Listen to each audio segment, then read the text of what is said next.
Alright guys, 7-5, last lesson for the week, and this is actually, I'm really happy that these lined up together to be the last two because they go together really importantly and really well. So basically, just a reminder of what you did yesterday was find equivalent fractions. And basically what you did is you took a smaller fraction like 1/4 and you figured out how to make it something bigger or cut into more shares, but still be the same amount of 1/4.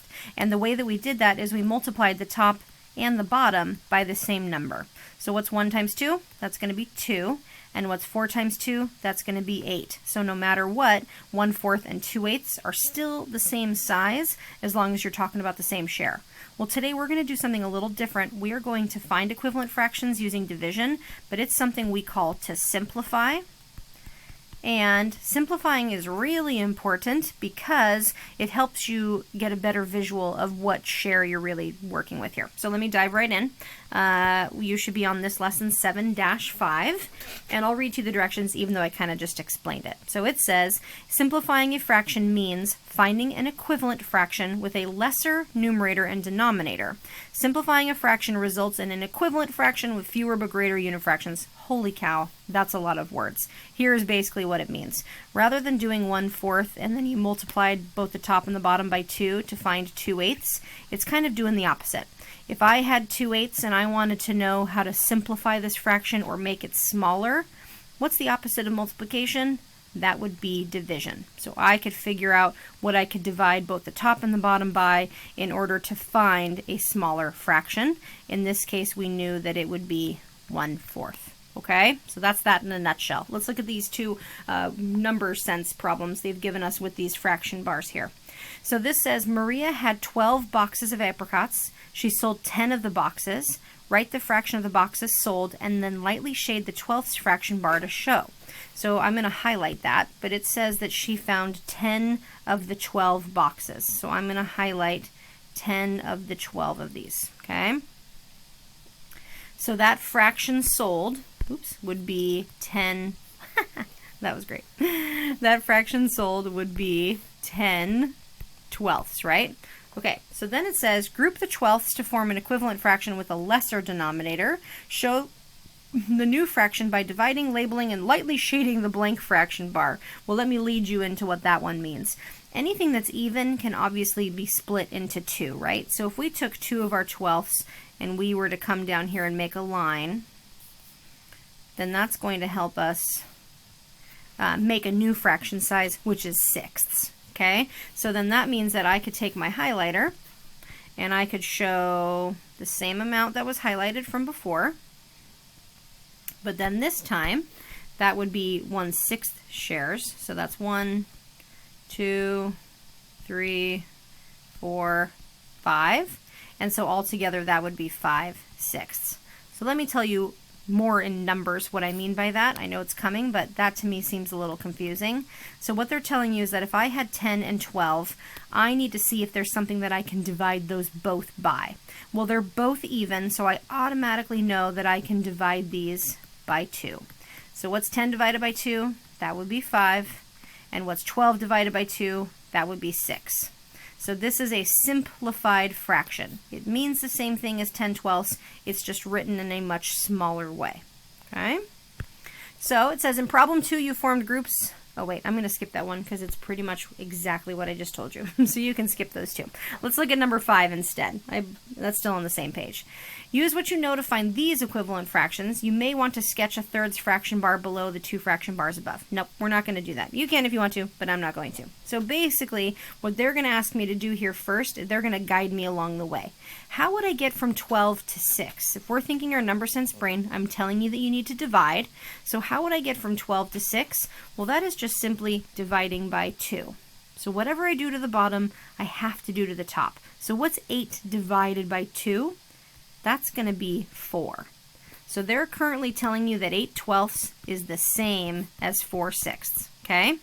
But you can see that we can actually keep simplifying this one. This is not in its what we call its simplest form, so we need to keep going. So how could I get from 6 to 3? Same deal. I could divide this by 2. And then how do I get from 4, or sorry, and now since I did the bottom divided by 2, I have to do the top divided by 2. So what's 4 divided by 2? That is 2. So they are also telling you that 8/12 is actually the same as 2/3 as well. Now, I'm going to jump a little bit ahead here and actually show you that there is another thing that you could do here. Rather than just dividing it by 2, you could instead use your number sense brain just a little bit here. When I see 8 and I see 12, I know that I can divide those both by 4. So look what happens if I just choose to divide these both by 4. Okay? Well, what's 8 divided by 4? That would be 2. And then what's 12 divided by 4?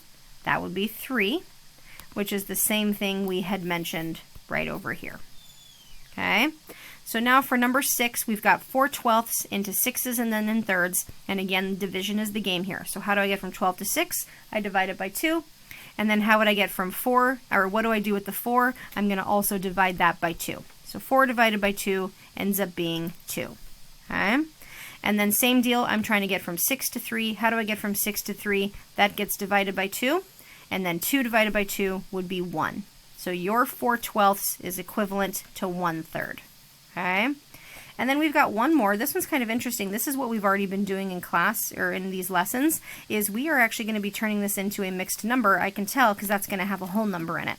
So our job first is, it looks like it wants us to go ahead and simplify it before we then turn it into a mixed number. So let's try that.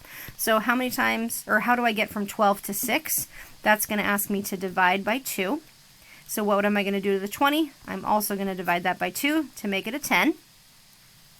And then I can keep going. They're both still even. I can still make them smaller. How do I get from 6 to 3? I could divide that by 2, which means I need to divide the top by 2, which will make this a 5. So now that I'm as low as I can go, 5 and 3 I cannot divide by anything that is the same between the two. So I am instead going to turn this into a mixed number and a fraction. So 3 goes into 5 one time. Get rid of that 3, and I'm left with 2. So my answer would be 1 2/3. All right. So as we move on to the next page, this one's going to show you visually another way to look at it. Look at the thirds bar, circle enough unit fractions on each of the other bars to equal 1/3. Well, I'm going to do that same thing we had done actually with the last lesson, which was to draw an actual bar here. So I'm going to show you here for 1/3. And then this will help us see my 1/3 is equal to these 6ths, these 9ths, these 12ths, these 15ths, and these 18ths, right? So then look down here what it shows us. It says, discuss how the parts of the fraction bars you circled, or rather I just did a line, show this chain of equivalent fractions. Explain how each different group of unit fractions is equal to 1/3. Basically, it went from the top to the bottom. So if I had 6/18ths, that is the same thing as 5/15ths. It's the same thing as 4/12ths. It's the same thing as 3/9ths. It's the same thing as 2/6, which ultimately is the same thing as 1/3. Now, I can't necessarily get from 6 to 5 and then from 18 to 15. But what I can do is I can bounce around a little bit along this, but the most important part of all of this is to show you guys is that each and every one of these can all be divided out to equal 1/3. What can I divide 6 and 18 by? I could divide those both by 6. So what happens if I divide 6 by 6? I get 1. What happens if I do 18 divided by 6? I get 3. Same is true for 5/15ths. How do I get from, or what can I divide both 5 and 15 by? I could divide those both by 5. So what's 5 divided by 5? That's 1. What's 15 divided by 5? That's 3. Okay, the same is true for those ones as well. Don't worry about writing an answer down there for number 9. Enough, Elliot. So let's look at number 10. Number 10 says actually I'm going to skip number 10. Sorry guys, it's just kind of not going to help us with this one. But I do want to look at number 11. It says complete each equation by showing how you use groups size to simplify it. The first one is done for you. This is the exact same thing that I just showed you. 6 divided by 6 would have been 1, and 18 divided by 6 would have been 3. Now I want to show you something so you can still see how this compares when it's not just perfectly laid out for you in your math book. If I had something like 6/16, right? Well, I know that I can simplify this, but just because I can divide the top by 6, well, I can't divide the bottom by 6. So 6 is not the number that I'm going to divide this by. Instead, I'm going to notice that these are both even, so I could divide them by 2. But you have to be careful. And then also, you might even sometimes have a fraction that looks like this. Well, 6 and 17, there's nothing I can do there. Nothing goes into 6 and 17 that I can then simplify these both down to. Because of that, 6/17 is actually as low as it can go, okay? So I'm going to go fast through this one because of time. This one would have been you divide the top and the bottom by 5. You would have divided the top and the bottom by 4, then 3, then 2, and then obviously you wouldn't do 1 because that would just be the same number. So this next page is, I believe, 243 in your journal, and you guys, I'm actually going to have you skip this page. A multiplication chart is going to be very helpful, and if you used it last week to help you find equivalent fractions by moving forward, I feel pretty confidently that you could use that to go backwards to see if you can find them, and that could be something that I can help you with during our Zoom calls. But for today's purposes, I'm actually going to X this one out because I don't want us to spend time on this when we have other stuff to do. So you can go ahead and zoom instead straight to page, what is this, 244, because there's a lot to do on these two, and I only have a couple more minutes, and this is going to be part of what you're going to do on your own today. Okay, so again, this is your multiplication table to find equivalent fractions. I'm going to kind of just skip this part for right now because instead what I want to help you understand is what they're really talking about here is you knowing your multiplication facts. So for example, if I were to have something like 5/25, okay, let's say, I need to know my 5's tables. That's going to be my numerator. I'm going to start there. I'm going to ask myself, what can I do to 5 to make it smaller? Well, I can only divide this by 1 and 5. You're never going to want to divide by 1 because that's just going to leave your number the same. So then my job is to ask myself, can I also divide the bottom number by 5? And in this case, I totally can. So that means then that I would choose 5 to be the number that I would divide here. But let's use one that they did over here, like, let's do 12/24, okay? So my job is to ask myself, what are all the things that I could divide 12 by in order to reduce this fraction or make it smaller? And I could divide 12 by 1. I could also divide it by 12.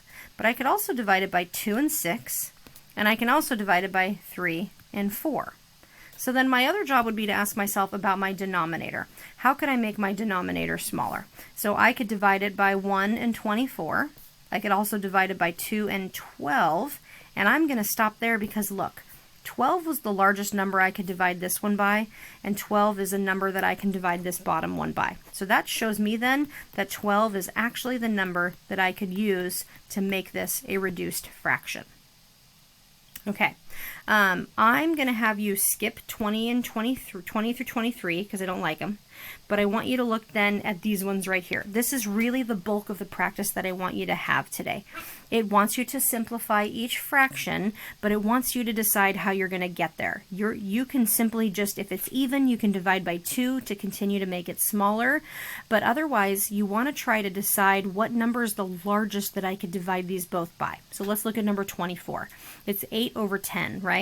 Well, I can divide 8 by 1, and I can divide it by 2, and I can divide it by 4 and 8. But if I'm looking at 10, the only thing that I know that will work there is actually 2. So I'm going to divide both the top and the bottom here by 2, and 8 divided by 2 is 4, and 10 divided by 2 is 5. So this is my simplified fraction.